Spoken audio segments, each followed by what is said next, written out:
Well, good morning, Tampa Bay. I'm John Dingfelder, and you're listening to Down and Dirty on WMNF. Good morning, Skip. Good morning, John. How you doing? Skip's going to be helping me with the board this morning.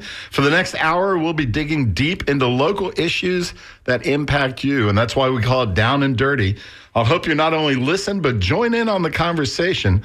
DJ Spaceship is answering the calls today, so be nice. We'll be taking calls probably about 15, 20 minutes into the show.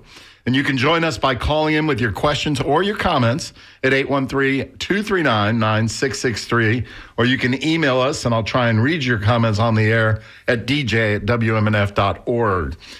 So before we get started with our guest today, just wanted to give a shout out to Cam Dilley. Cam just finished his very last show, officially scheduled show. Cam Dilley was one of the founders of WMNF 45 years ago. And for the last 45 years, not only has he been on the air on WMNF, but he's been behind the scenes shepherding this station to the great places where it is today. Following Cam today is an impossible act to follow.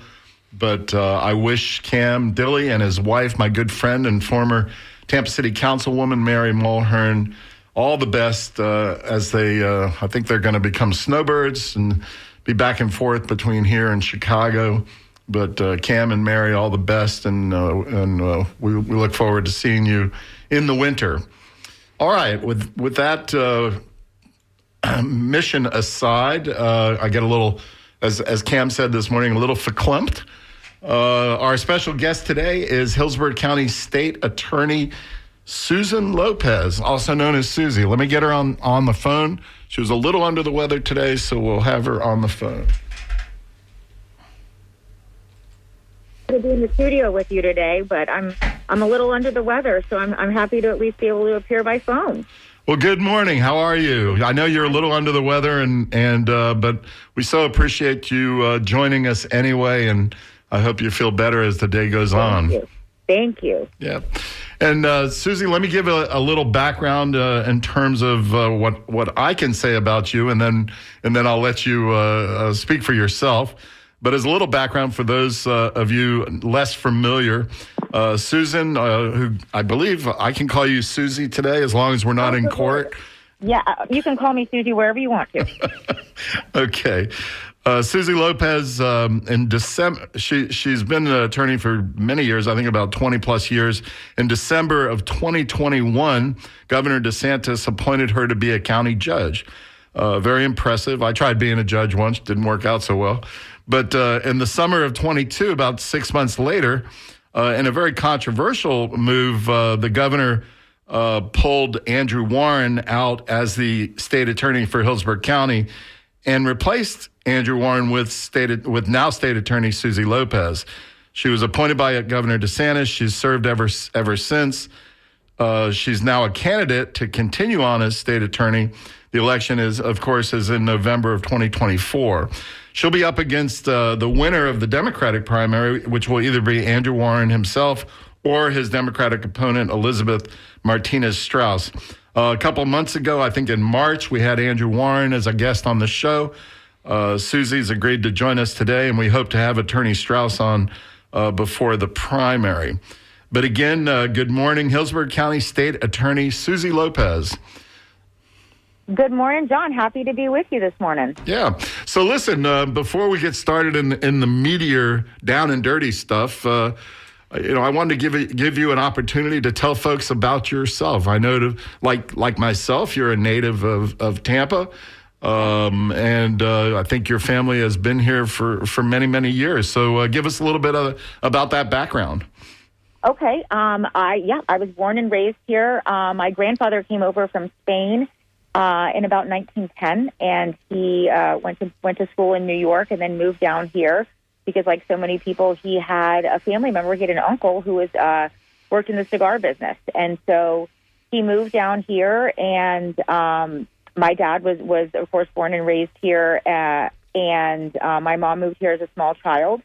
And so Tampa's my home. I'm proud of all the changes that we've had in the last so many years, and it's wonderful to see. And I'm a graduate of Plant High School, I am sad to be able to have to miss Plante's graduation today.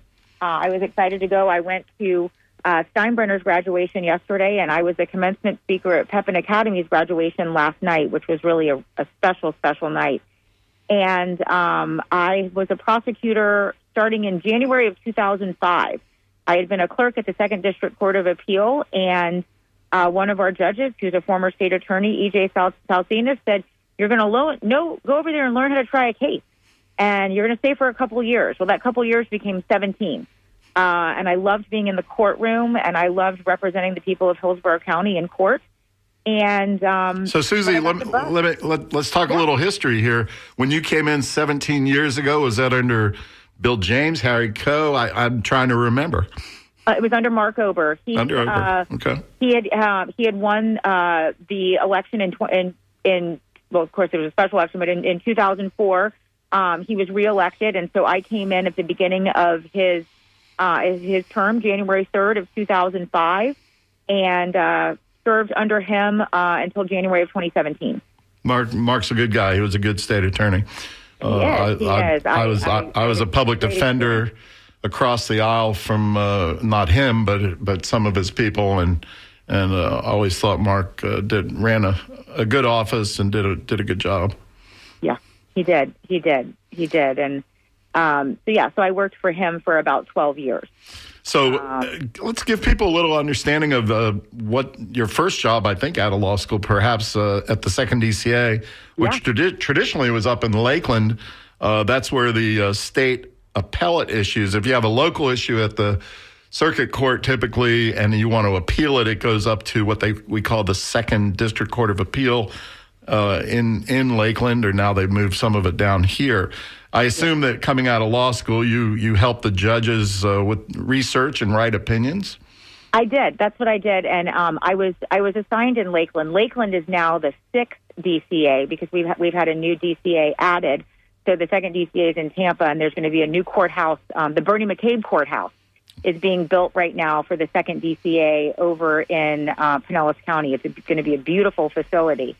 But that was my first job. I was in Lakeland, and Lakeland got a new air conditioning in January of 2004. And so and when that happened, they discovered asbestos. Oh, my God. And asbestos is never a good thing, but I got to work from the Tampa courthouse for all of 2004. So I kind of remember that. Everybody was running away from the sick building. So they were, and this is before we had Zoom. Before now we can handle anything. But back in 2004, we didn't really know how to handle it, and the second DCA did a great job of pivoting very fast. And so my station went from Lakeland to the Tampa courthouse, which was the brand new Stetson courthouse. So we're going to jump back a couple of years after you graduated Plant High. Go Panthers! You went up north to Vermont to Middlebury College, and I don't know how many folks out there know about Middlebury College. One of my best high school friends, about 20 years your senior, went to Middlebury College.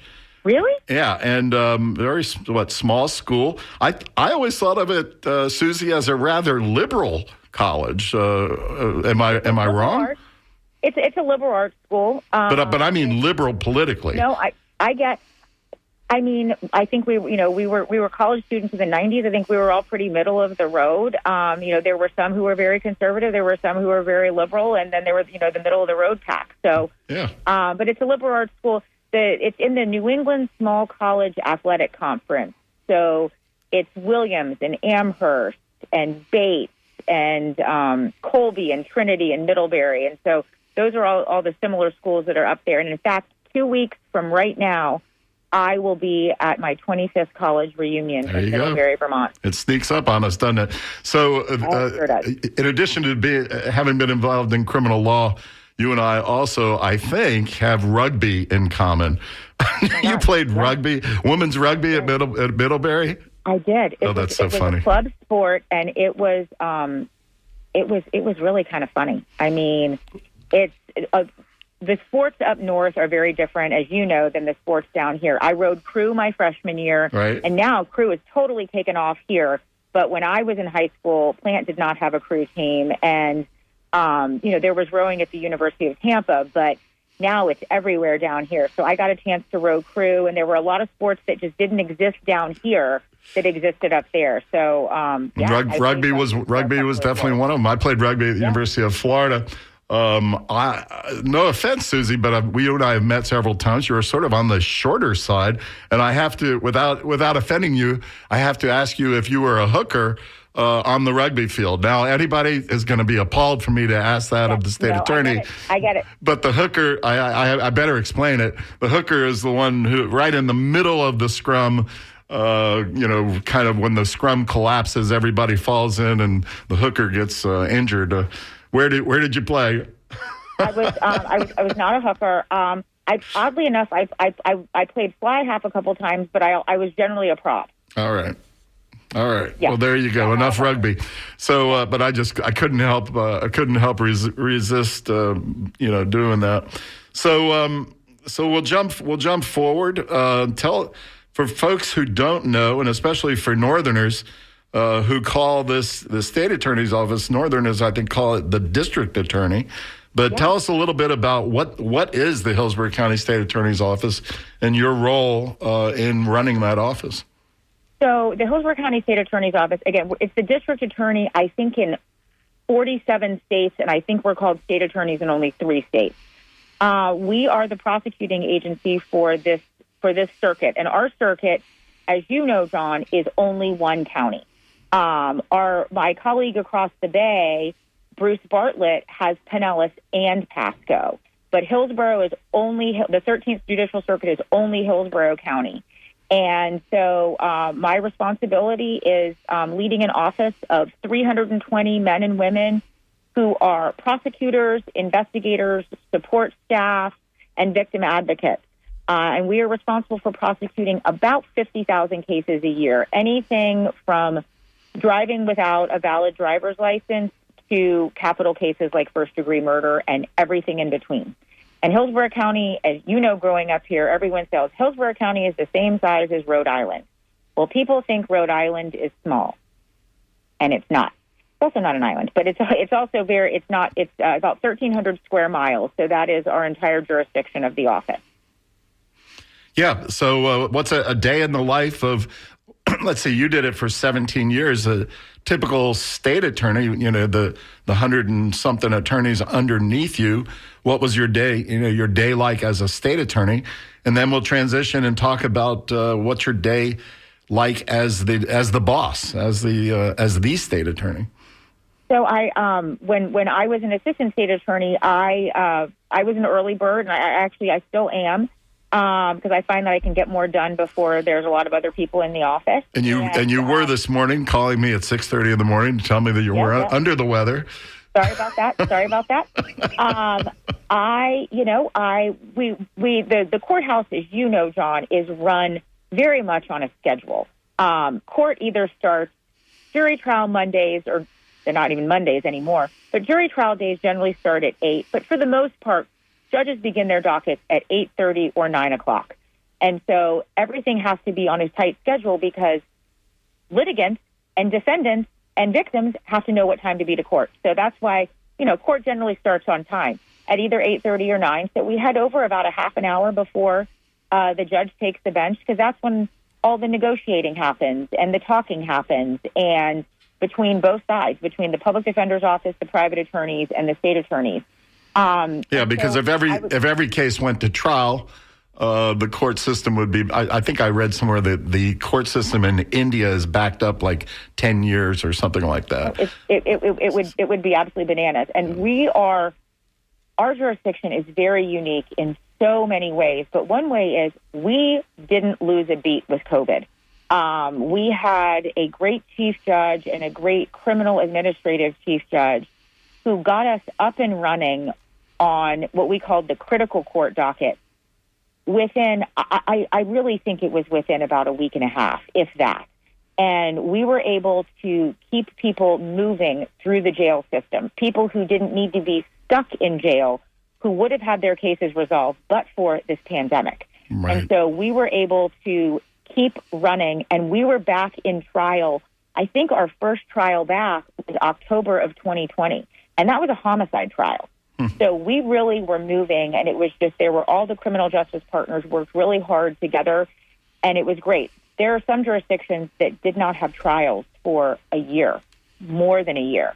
And people, justice delayed is justice denied, and it's the same for defendants, the same for victims. And so we got people moving quickly, which was great, while giving them, the proper attention and justice that they deserve. Right. So looking at your background, when you were an assistant state attorney, you worked your way up to be deputy chief of narcotics. Yeah. I don't know how many years you did that, but it brought to mind, from my perspective, I think none of us are happy about these harder drugs, cocaine and fentanyl and that sort of thing, which we could talk about for hours. But the medical marijuana, and now the possibility of legalizing marijuana, which is Amendment 3, I believe, this fall on the ballot. Yeah. Do you have an opinion on that? I mean, as a public defender, I saw a lot of people get sent away for sometimes a couple of years if they were actually dealing in marijuana. And now, it's legalized for medical. It's legalized for corporations to make money with marijuana, and it could be legalized if Amendment 3 passes. How do you feel about that? I think it's kind of strange, isn't it? Well, it's for the voters to decide in November. And so the voters will have a big decision to make. And I mean, I've already seen some commercials that are for this amendment, for the recreational use of marijuana. And I mean, we're only in May, and the commercials are already still on. We at the office treat dealers and addicts differently because they're not the same. And so, we use the resources that we have. If someone's gone away, like you said, they've gone away for a couple of years for a marijuana charge, I would feel pretty confident in saying that is because there was a grow house or a large-scale dealing situation happening. As you know, John, we look at every case on a case-by-case basis. But is somebody going to go away to prison for a dime bag? No. Sometimes it can be in conjunction with a greater charge, like, for example, a gun charge. If someone's going to go to prison for a gun charge and they had a felony amount of marijuana, there might be a sentence that they have to do. Sadly, I had a guy who had a gun charge. He went away.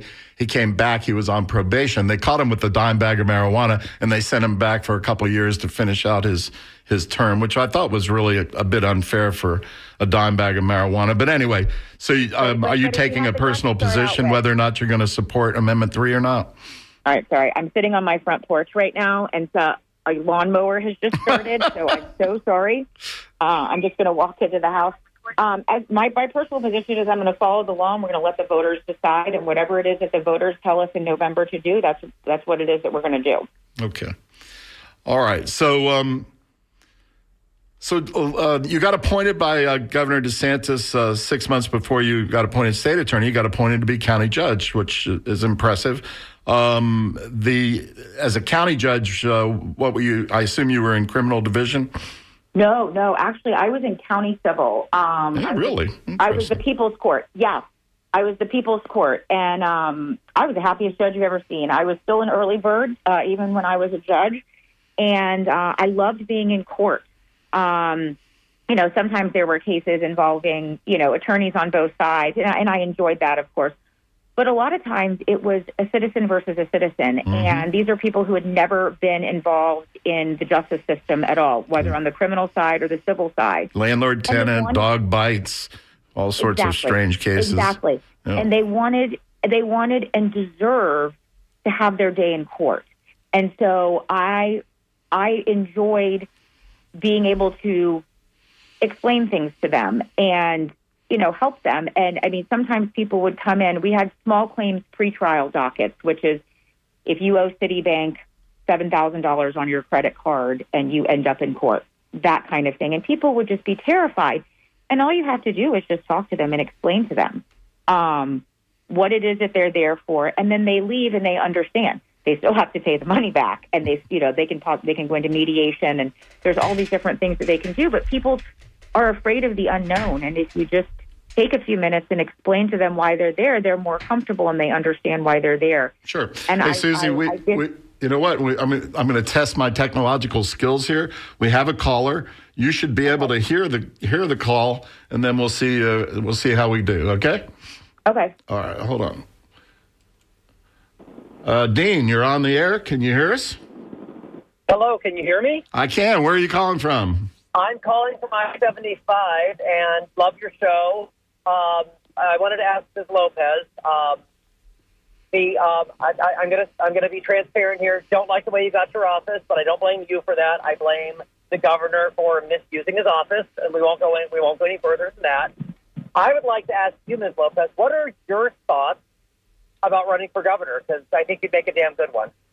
All right, I'll pass that on. I think she dropped off for a second. Sure. Let me see if I can get her back on. We'll talk to you later, Dean. Thanks for listening. Sure. John? Hey, Susie, I saw you dropped off for a second. So I got disconnected, but I called back. That's all right. Dean called in. He's from Tampa. He said he doesn't, and I'll just quote him. He said he didn't like the way that the governor handled it in regard to the office, but he said he's been impressed with you and thinks you should run for governor. So there you go. You just got a promotion. Lord Dean, and John, if I could just address that real quick. What I tell people is this. You don't like how I got into office. This is an office, I mean, John, I didn't ask for. But look what... Well, I wanted to ask you that question because you knew you were getting the position, obviously, and you can tell me, I'd like to know how many days in advance, but I'm not saying you asked for it. You don't call the governor up and say, hey, I want to be the one, because you probably didn't even know they were thinking about it. But you did know a few days in advance. And can you recreate that the week before the announcement, and just give us a little bit of the information? I was on the bench on a Monday afternoon, August 1st, and I used to take my phone in to use it as the calculator. And then I would make a terrible joke about how our teachers always said that we would never have a calculator, so that's why we had to learn math. But I used my calculator on my phone to figure out rent when I had landlord-tenant cases. Sure. So my phone was on the bench with me, and a number popped up calling me, and it said Austin, Texas. And I thought, well, the last time an Austin, Texas number called me, my life changed, because it was the general counsel from Tallahassee calling. And so between hearings, I read the voicemail, and then after the next hearing, I called him back. And that was Monday afternoon, and on Thursday morning, I was sworn in. So everything happened very quickly. It was probably, I can officially say, the biggest surprise of my life, shock of my life. But it's Susie, because I had my dream job. Yeah, with no offense, okay, there must be 1,000 attorneys out there who've gone through the state attorney's office, and they're still practicing. Why you? You know what I mean? Why? How did they pick Susie Lopez? And I don't mean that with any offense at all. Right. I think you'd have to ask them. I knew the office. I knew the office better than a lot of people. I was there for 17 years. I was only gone for 7 months and 1 day. Mm-hmm. I knew the office, and the office knew me.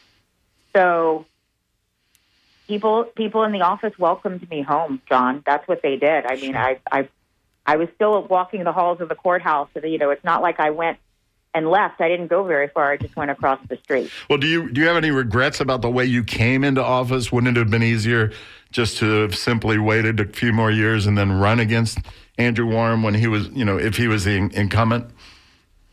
John, this is a job that I never asked for. I never applied for. I never thought in a million years, if you had told me 2 years ago that I was going to be the state attorney, I would have said you were nuts, because I had my dream job. But I was called to serve. You know what it's like when you're born and raised someplace.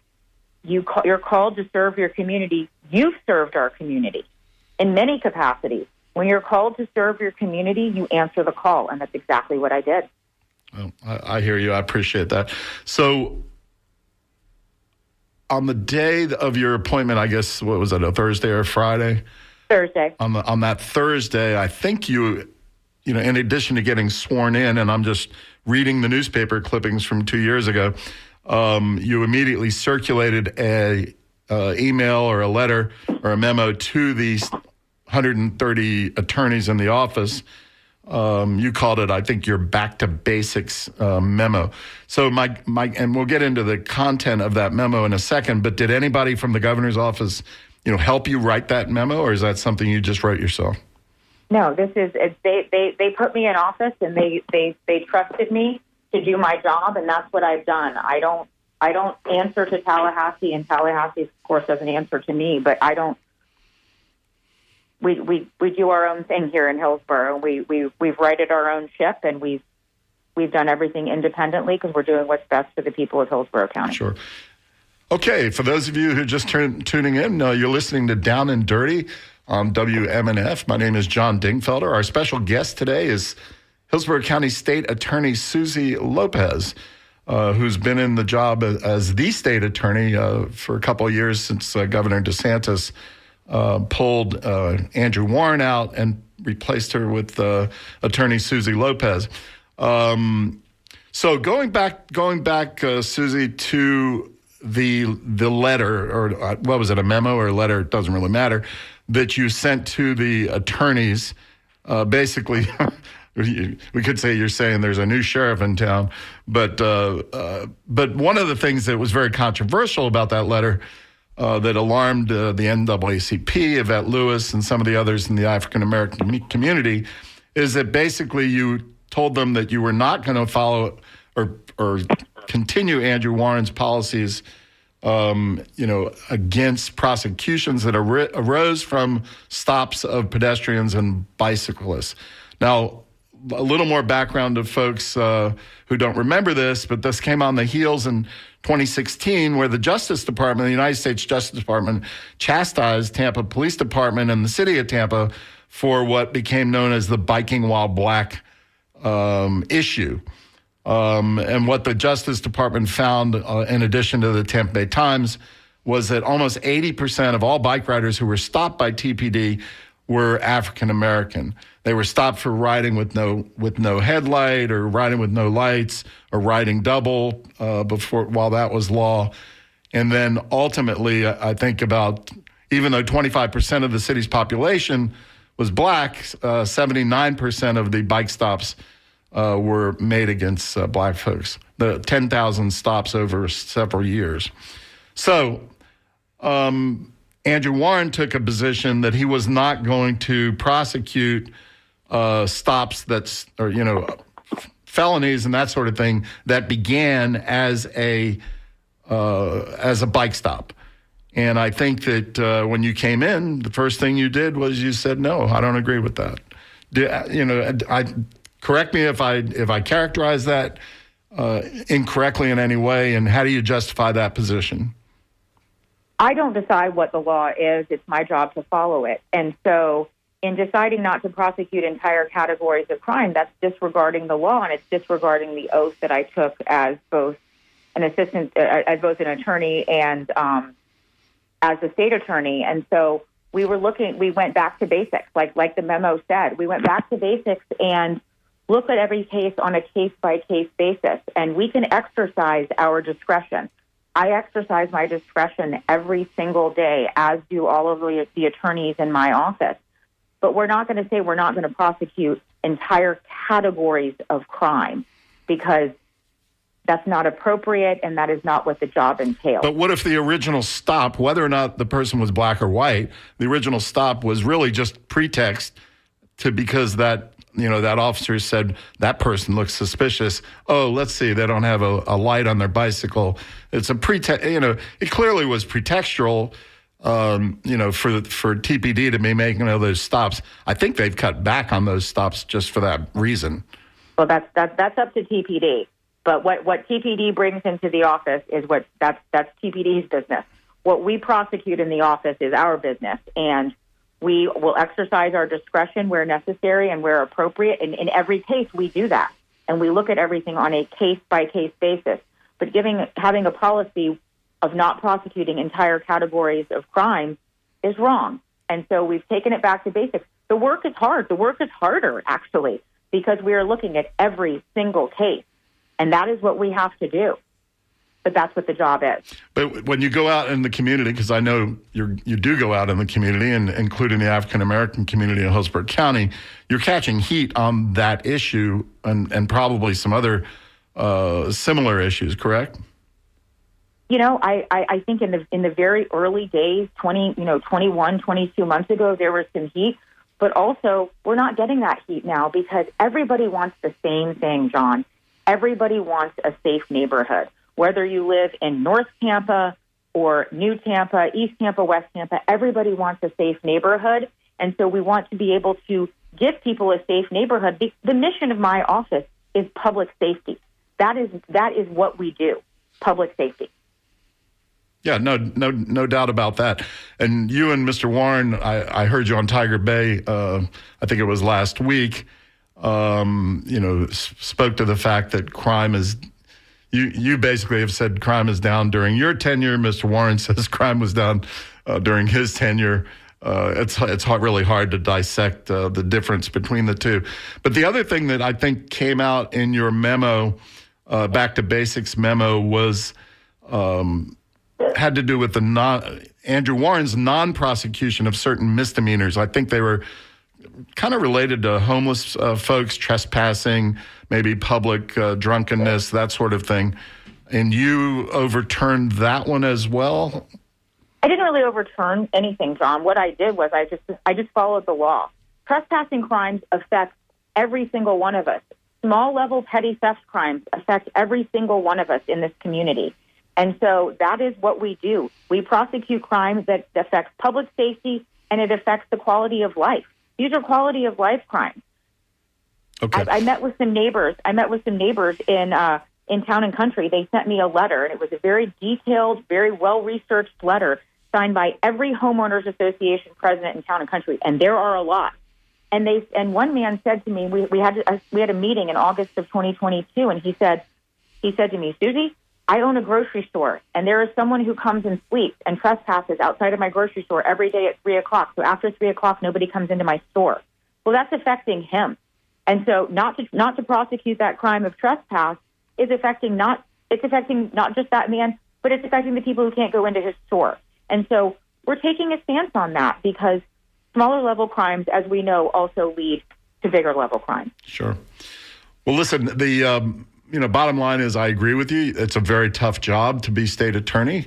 It's also a tough job to be a public defender. I want to give a shout out to our good friend, yours and mine, Julianne Holt, who's just finishing up, 24 years or something like that, 30 years? Oh, no, John. She has been in for 32 years. 32 years as Yes. public Yes. defender. I served under Julia a couple of times, so I didn't want to miss the opportunity to give Ms. Holt a shout out. I think we're going to try. She's a great partner. She's a great partner. We spoke, she and I spoke at Grace Point night before last with Judge Shanti about mental health, because mental health is such an important thing. As you know, it's such an important part of the criminal justice system because so many of the people who enter the criminal justice system have mental health challenges. Yep, and I've served in mental health court as well. And it's a very, very difficult place to serve as a prosecutor, as a public defender, as a judge. You just these folks need help, and I'm not sure the criminal justice system is. Hillsborough County's trying. Hillsborough County, and I want to just give a little shout out here to our jail system, because when someone leaves the jail after they've been on meds, they're not leaving cold turkey. They're without meds. They're leaving with a 30-day supply of whatever meds it is that they were taking in the jail. Because, imagine getting out of jail, you're cold turkey off of the meds that you've been taking that have been helping you. What are you going to do? Sure. And so getting a 30-day supply, I think, is a fantastic step that our jail has taken and our sheriff's office has taken to help people when they're released from jail, along with all the great programs that the jail has. Well, Susie, it looks like we're getting another call. This time I'm going to put you on hold so I don't lose you. And let's see what they have to say, and then I'll bring you back on. Thank you. Okay, hold on.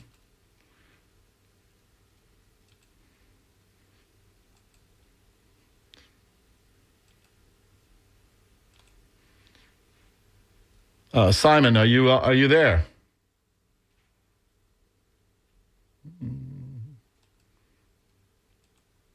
Hello, Simon. Are you there? My technological skills are being challenged here. Simon, can you hear me? All right, we'll go back to Susie and let me see if I can pull up. I'll try one more time. All right, Simon from Tampa, are you there? Simon, can you hear me? I can hear you. Can you hear me? Is it Simon or Simone? It's Simon. Okay, hi. Hi. So what's up? You got a question? Yeah, I'm one of the protesters who was arrested at a pro-Palestine protest at USF a couple weeks ago. Okay. And I wanted to know if Susie Lopez would be pursuing charges against myself and the 12 others. All right. We'll throw the question to her. I don't know if she can answer specifically because it's a pending case, but we will definitely ask her how she feels about the protests. And thanks for calling, Simon. Yeah, thank you for answering. All right. Pending right now. Susie, are you there? I'm here. Okay. I don't know if you could hear me or hear Simon who called in. She said she was one of the protesters who was arrested. Yes. She wants to know if she's going to be prosecuted, which I told her you probably can't speak to directly, but perhaps you can speak generally to the protests and how they've been handled out at USF. I can't really speak to what it is that Simon is charged with. If Simon is charged with anything, I'm not familiar with the names of every person who is charged. I know that we do have pending cases, but I'm not able to talk about anything that is pending right now. As I said at Tiger Bay, John, I believe that you've had an opportunity to see that. I, of course, support everyone's First Amendment rights. 110%. I support them. However, when a line is drawn and crossed, when that line is crossed, and the criminal justice system has to get involved and law enforcement gets involved, but I can't comment on specific cases and I can't comment on specific actions that were taken out at USF last month. So I'm not sure which agency is bringing these cases to you. Is it the sheriff's office, TPD, or the campus police? Our sheriff's office was working in conjunction with other law enforcement agencies, including the USF Police Department. Mm-hmm. Yeah, and I know it's a ticklish situation for you because these cases are still pending, and I hope Simon understands that. So we were talking about misdemeanors and the treatment of trespassing and that sort of thing. Let's jump to the opposite end of the spectrum. You've, I guess, recommissioned your homicide committee, and you're pursuing the death penalty in various cases?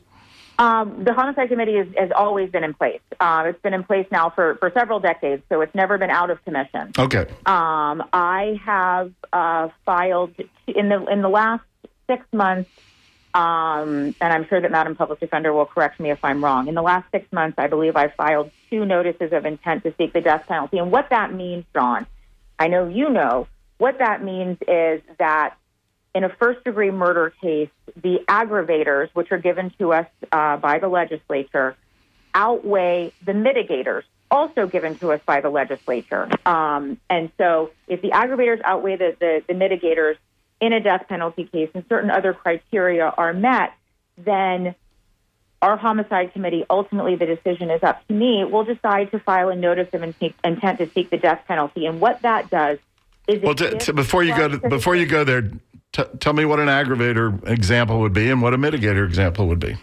A mitigation would be something involving mental health, for example, or age. We obviously are not going to execute someone who is 15 years old. So there are mitigators. An aggravator would be the age of a victim. In the most recent case that I believe you're talking about, we had a victim who was 4 years old. That is an aggravator when a child is killed. If someone is killed in a method that is heinous, atrocious, and cruel, that is another aggravator that we had in this most recent case. If something is done in a very cold, calculated, and premeditated manner, that is another aggravator. But the mitigators, of course, can always be present. And, someone's prior record will, of course, weigh into that. But in what happens when this notice is filed is we give 12 citizens those same 12 citizens who are going to hear what we call the guilt phase of the trial, they have to reach a unanimous verdict. This is not a, 2 out of 3 ain't bad or 10 out of 12. The jury verdict has to be unanimous for the guilt phase of a criminal case. Then we enter what's called the penalty phase. And in the penalty phase, that exact same jury is going to hear from both the state and the defense. And I think you handled one of those personally, didn't you, recently? I did. I handled Stephen Lorenzo last year. I did. I'm actually the only state attorney who's ever gone on the record in the state of Florida for the state of Florida in over 2 decades. And because you used to see me, I'm a trial lawyer, and so I was happy to be back there in there and represent the state of Florida for Stephen Lorenzo last year. I think Julianne Holt actually jumps in on those kind of cases every now and then too. Let's jump back to and I apologize for this because we could talk about these other issues for a long time, but I think people do want to know about how you got the position that you're in. You said you really weren't even looking for it, and you were happy to be a judge. But before we run out of time, Andrew Warren says he was illegally removed from office by the governor, and ultimately the 3-panel 11th Circuit court opinion agreed with that and expressly stated that he was removed in violation of his First Amendment rights. Judge Pryor, writing on behalf of that 3-panel 11th Circuit federal court, said, quote, "The First Amendment prevents Governor DeSantis from identifying a reform prosecutor and then suspending him to garner political benefit." That's actually in the written opinion, which you and I know has not been finalized yet because the governor is seeking an en banc opinion from all the judges on the 11th Circuit. Anyway, Andrew Warren at Tiger Bay, I think he said it, and he said it on our radio show as well. He said that you had a constitutional duty, a duty under the Constitution to step down once the 11th Circuit opinion came out. In other words, he's saying that you're not following the laws of the United States because you wouldn't read the 11th Circuit and step down. What's your response? I respectfully disagree. What's going on between Mr. Warren, Governor DeSantis, and the 11th Circuit is going on with them. I will, of course, follow whatever it is that I am directed to do by the courts, but that argument, that dispute is in the courts, and the courts will decide. Until a decision is made, in whichever manner it is made, I am the state attorney, and it is my responsibility to promote our mission of public safety, to keep our community safe. I'm the state attorney, and I'm doing my job. I do my job every single day. But on the one hand, I hear what you're saying, and I know you're doing your job. But on the other side, at Tiger Bay the other day, you got a little snarky, and you said that Mr. Warren was sworn in to uphold the Constitution and the law. And then you said to Tiger Bay, but he might as well wipe a dog's rear with it. And I thought that was a little out of character because I have known you a while. What did you mean by that? Number one, what did you mean by that? Well, so the context of that, John, was I was not. Mr. Warren said that I was not following the oath, and it was like crumpling up and putting in a trash can or something to that effect. But what I said was failing to prosecute entire categories of crime, like we've discussed earlier, and signing a pledge not to prosecute entire categories of crime is disregarding that oath.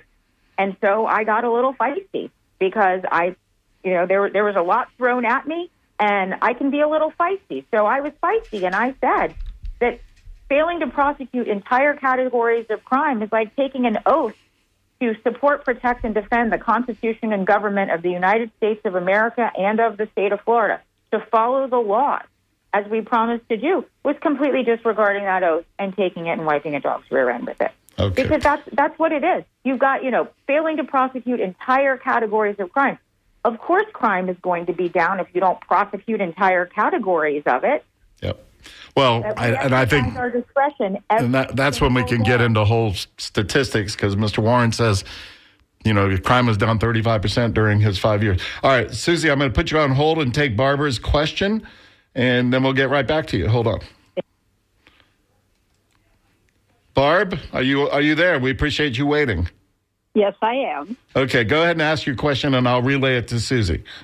Okay, my name is Barb Tepke, and I attend meetings with the Hillsborough Organization for Progress and Equality.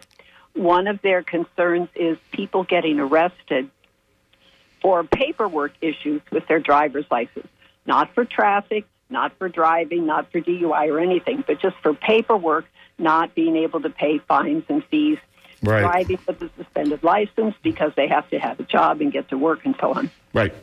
I wonder what her position is on giving civil citations instead of arrests for people that really just, it's more like a poverty issue. Absolutely. We appreciate you listening. Thanks for the call. Uh-huh. John, I was able to hear Barbara's question. Super. I've met with Hope a couple of times, and I know that Hope was recently present at the Public Safety Coordinating Council meeting, and they were able to express their concerns to the Hillsborough County Sheriff's Office at the last two meetings. I will follow whatever it is that is decided by our law enforcement agencies, because our law enforcement agencies, as you know, John, are the ones who run our pre-arrest diversion programs. Those programs, that program is not run by the Hillsborough County State Attorney's Office. It's run by the Hillsborough County Sheriff's Office. It's pre-arrest in that those people, those charges never even come into the State Attorney's Office. There's been a lot of credit that was taken in the previous administration that the pre-arrest diversion program was involved with the State Attorney's Office, and it truly isn't, because it's those law enforcement officers making those decisions right there on the spot whether to arrest or not. But I've had a number of conversations with Hope, and I've met with them a couple of times. So they probably need to meet with TPD and with the sheriff's office. Okay, I've got an email, Susie. They're asking a question I was actually going to ask you. It says, Dingfelder, please ask Susie why the Conviction Integrity Unit has become inactive under her office. Warren created I'm glad you asked. Well, let me finish it so people know what we're talking about. Warren created the unit, but Ms. Lopez has let it go on dormant and has not filled attorney positions in the unit, signed by Anonymous in Tampa. Maybe they were one of the attorneys. I don't know. So just as a little background, Andrew Warren created this conviction review unit, working, I think, with the National Innocence Project to go through old files, old convictions, often death row and life convictions, using modern DNA techniques to ensure that justice is done. One of their success stories was a freed gentleman, Mr. Dubois, who had been serving for 37 years and obviously got exonerated by that in that process. Go ahead with your response, Susie. So the Conviction Review Unit is alive and well. The attorney who led the unit left in mid-February to pursue another job in the law. She's actually still working in the state system. And we have advertised for that position, and we've actually received a number of applicants. I believe the window has closed, and we're conducting interviews right now. And so the Conviction Review Unit is alive and well. And as of last week, since the prior person left, we have received 5 petitions. 4 of those 5 were from other jurisdictions. We were not able to obviously do anything with them because they were from other jurisdictions. We're only a Hillsborough Conviction Review Unit. Do you think it's an important unit for your office? Absolutely. But let me go a little further. And so the other one is being reviewed by the Chief Assistant State Attorney, who's been the Chief Assistant in the last 2 administrations, or my administration and the previous administration. She actually was very instrumental in getting the CRU up and running. And so she is the one reviewing that. But I have released 3 people from the Florida State Prison who were serving very lengthy or life sentences since I've been state attorney. They were not, we lost faith in their convictions. So 3 people have been released from prison. We don't have press conferences about that because people get released from jail and prison. You know, if you know this, John, as a former public defender, if FDLE says the drugs aren't drugs, we let that person out of jail. We don't have a press conference. We don't have to do a press release. But 3 people have been let out of prison through the Conviction Review Unit process. in the last 22 months that I've been state attorney, and that's something that we're very proud of. So the unit's alive and well. It is up and running. We just don't get a huge number of petitions like we did when it first started. But of the 5 that we've gotten in the last 3.5 months, they've been reviewed and responded to, and that's the work of the office, and that's what we're doing. I guess you got to get the word out a little bit more, because I've been told by several people that the unit was defunct. So we're coming in the last couple of minutes of the show. Susie, since we are down and dirty, I've got to hit you with one that I'm sure you're talking about quite a bit on the campaign trail. But Andrew Warren makes it very obvious that he supports a woman's right to choose, that he supports abortion during those first, 15 weeks or so, and that therefore he supports Amendment 4, which will be on the ballot in the fall. Have you taken a position on abortion in Florida? Have you taken a position on Amendment 4? And I think the real critical question as a state attorney, I heard you dodge it a little bit at Tiger Bay, so I really want you to try and give me a straight up answer. The law, that is in effect right now makes it a third-degree felony, which, as you and I know, is punishable by up to 5 years in prison, to anybody who assists a woman getting an abortion after the 6-week period. And that would include doctors, nurses, perhaps even a receptionist or a driver, anybody who might assist a woman who gets an abortion after 6 weeks in Florida. And there are a couple of exceptions with rape and incest and that sort of thing.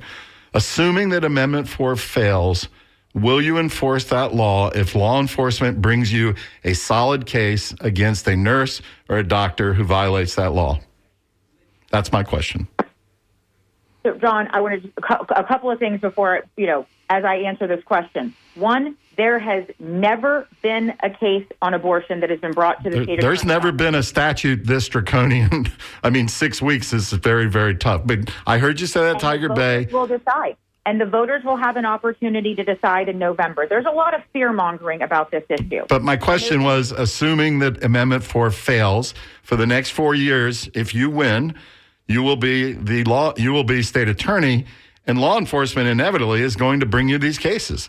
It's not on the books for no reason. You say inevitably, John, but we don't know if they will or not, quite frankly. And that would take, as you know, it takes a law enforcement agency referring a case to the state attorney's office for prosecution. There's a lot of what ifs here. You're talking about what if this bill fails? What if that?